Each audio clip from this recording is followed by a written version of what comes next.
ধরনের কর্মসূচি দেওয়া হচ্ছে। আমরা দেখতেছি তৌহিদি জনতাকে ব্যবহার করে যারা ক্ষমতায় আসছে তারা তৌহিদি জনতার আবেগ অনুভূতির কোনো মূল্য দিচ্ছে না।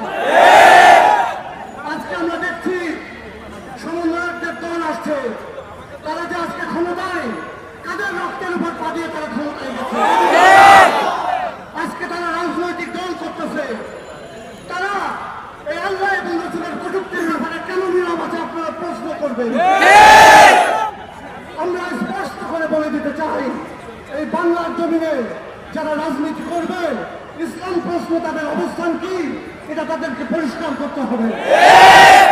মনের ভিতরে ইসলাম বিদ্বেষ লুকিয়ে রেখে এই বাংলার জমিনে কেউ রাজনীতি করতে পারবে না।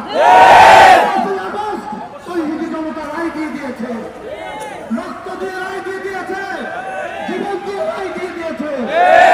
যদি ইসলাম বিদ্বেষীরা আবার মাথা তুলতে চায় তারা জেনে রাখুক ইলমুদ্দিনের উত্তরসূরিরা, আব্দুল্লাহ খানের উত্তরসূরিরা মরে যায়নি, এখনো বেঁচে আছে। জবাব দিয়ে দেওয়া হবে।